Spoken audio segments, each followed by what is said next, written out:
Welcome back to the workshop, everybody. So glad you could be with me today for the toothing plane assembly and reveal. So there it is. You all saw me last when I did the glue up. Came up pretty good. Can hardly tell it was glued up from the top seam and the bottom seam. You know it because of the end grain, because the glue seeps into the wood. So, I didn't do much as far as shaping the corners right now. I may round them a little bit, do some carving. I don't know. I'm not in a rush. But as far as how you put this together, it's much like any other wooden plane. You slip your blade down in there, square it up, center it, and you put your wedge in. Now, the difference with this one is the wedge does not need massive tightening, because all it's doing is holding that blade almost vertical. When you turn it over your bench in case your blade does come loose. So I'm looking for those alligator teeth.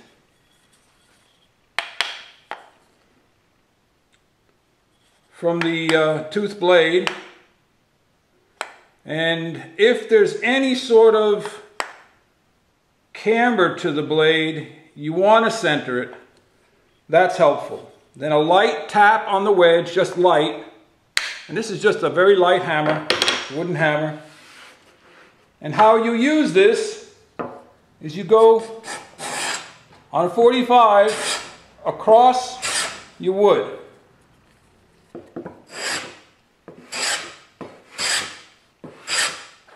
That's it. That's all this plane does. So keep a brush or a little stick handy.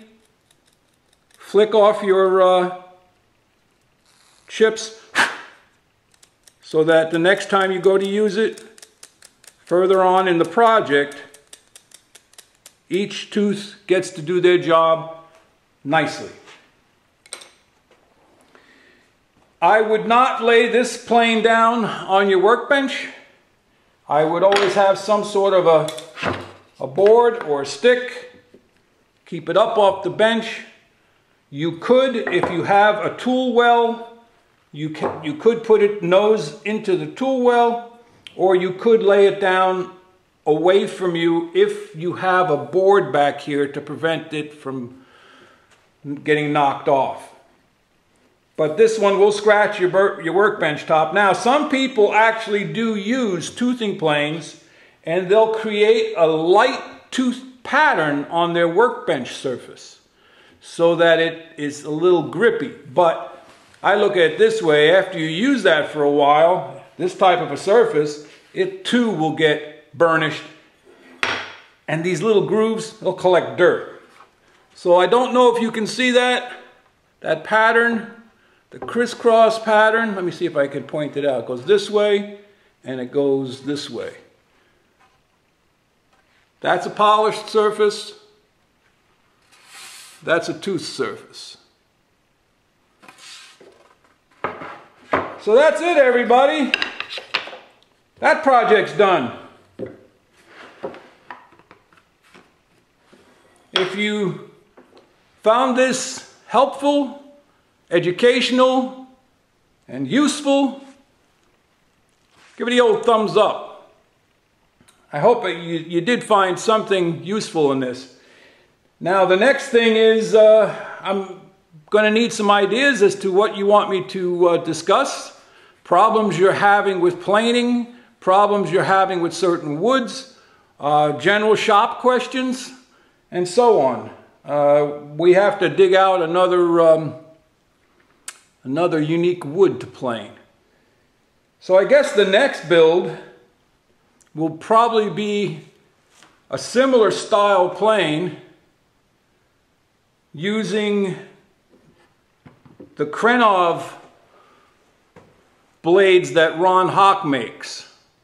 And we can put that together. That should go pretty quick. I've got bits of wood all over here. I just have to be careful when I'm doing it that I have enough side stock if I'm going to maintain one color wood. Okay, if you want to maintain one color body.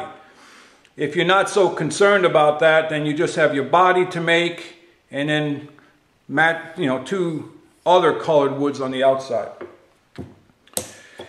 So that's all for today. It was great having you here, and head out to your shop. Go make some shavings. Walter out.